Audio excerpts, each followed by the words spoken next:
Let's talk about how to create a safe and supportive mushroom ceremony space so that we can avoid any harassment or potential over crossing boundaries. Hi, my name is Margot, and I am the Microdose mentor. I've hosted several ceremonies independently and in groups, and also worked with several colleagues of mine, facilitators, learned a lot from each of these experiences. And I just wanted to share this with you because I think it deserves its place online so that people can become educated about the potential of what can happen in these spaces. Now, my first tip on how to create a safe and supportive mushroom ceremony space is we need to set some clear boundaries. Establishing clear boundaries with participants before the ceremony can prevent any misunderstanding and ensure that everyone feels respected. Communicating what is acceptable behavior and what is not creates a safe environment for all. And this is coming from a personal experience where I actually had someone that had previous traumas or previous expectations put on them from young childhood from their parents. And they came into the mushroom ceremony space also having demands and certain standards that or expectations that they expected out of me. So it created a bit of a strife. We had a misalignment. We didn't understand each other eye to eye, and we could have done better to avoid that. Moving on to the next tip is we need to prioritize consent. Consent should be a continuous conversation throughout the whole ceremony, ensuring that participants understand the importance of a consent for all interactions, including physical touch or interventions, to maintain trust and safety. This is coming from an individual that is actually now a psychedelic therapist, but previously they were going to a school for psychedelic therapy, an actual university in California. And when we connected over a call, they informed me that the school was actually under some scrutiny because one of their therapists, their psychedelic therapists, was mentioned on a podcast for actually crossing some ethical boundaries. There was a sexual harassment issue going on inside of these mushroom spaces. And there is just a ethics that needs to be upheld during these vulnerable moments that we should not cross that line at all due to the fact that can cause an excruciating amount of trauma, but also these people are trying to resolve their trauma. This is not the place for us to be setting such a precedent. We are trying to create a better environment, a better future for these individuals that are in these spaces.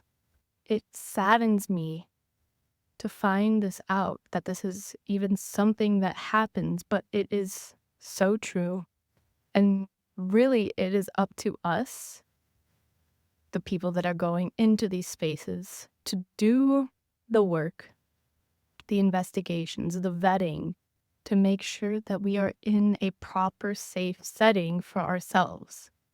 Now, in order to do that, it takes time.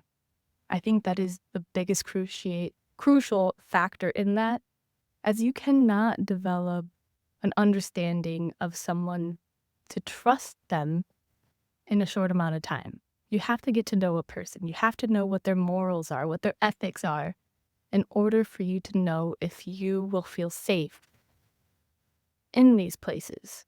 Because you also need to know if they can handle certain situations going awry, because you just never know if it can, and how they will react to those situations. Will they be responsible individuals, or will they panic? This is a big factor for us to know. And if you really need help, build out a community. Don't go about this on your own, thinking that your gut knows everything.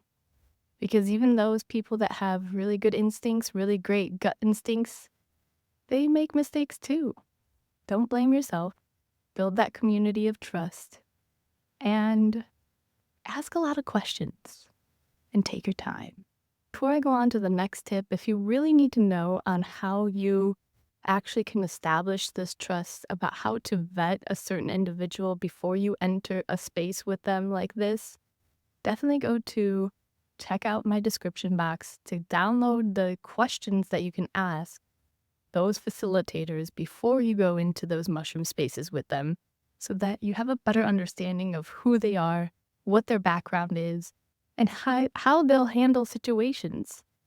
So definitely download that guide so that you can be better equipped to go on this mushroom journey yourself. Now that's out of the way, let's move on to the next tip on how to create a safe and supportive mushroom ceremony environment. Third tip is preparing for emotional overwhelm.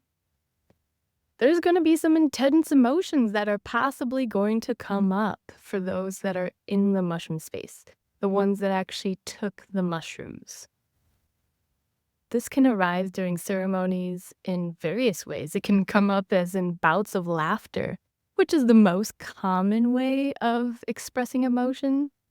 And then there could be fits of crying and just allowing people to let all that feeling out so they can release and let go of whatever they've been holding on to.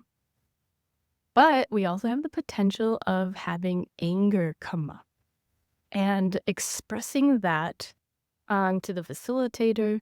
And if it's a group ceremony, the potential of having other individuals in that space witnessing that. We don't want that to affect other individuals. So knowing how to properly handle individuals that are expressing emotions that they're trying to release and let go in a healthy manner, which is really great for them, but also protecting other individuals in the space too, so they don't get affected by that certain individual. But having protocols in place for grounding participants and addressing their emotional crisis is crucial to host a safe experience. Now, the next tip for number 4 should actually be the first thing that anyone does, is screening these participants for their readiness for these experiences. Not everyone is ready to have a mushroom ceremony experience. Therefore, conducting thorough pre-screenings to assess each individual participant's mental health history and readiness to ensure that they are best suited for this experience for themselves and to make sure that they're an energetic match for everyone else participating in the ceremony too is vital. The 5th tip that I have for you today is going to be on the facilitator. The facilitator needs to foster a supportive group dynamic. This happens by cultivating a safe space by creating supportive group dynamics. This can include group discussions about expectations and potential experiences before the ceremony happens, helping everyone feel connected and safe. Now, at this point, you're probably wondering, how do we handle situations if they do go this way during mushroom ceremonies? That's why, for your next step, I would advise you to watch How to Manage a Difficult Situation in a Mushroom Ceremony, where I'll teach you how to effectively respond to challenges and ensure safety for all participants.